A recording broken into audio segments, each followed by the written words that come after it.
आता हा 11वा तास आहे आणि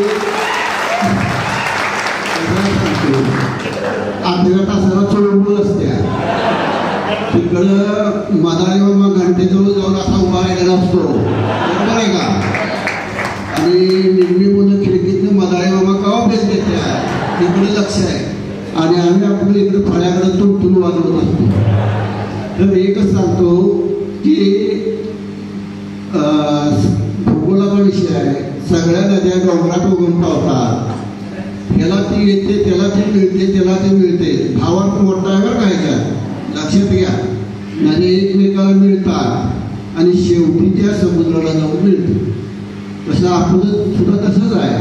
सगळेजण एकत्र येतो लहानाचं मोठं होतो दंगामस्ती करतो मजा करतो आणि शेवटी येतो दुनिया सोडून आपण निघून जातो. तर सगळ्यांना दीर्घायुष्य लाभू दे आणि आनंदी सुखी समाधानी राहा. आणि एकच विनंती आहे घरात जर कोणी वृद्ध माणसं असतील काय आपल्या तर त्यांची मात्र अतिशय मन लावून सेवा करा एवढंच सांगतो.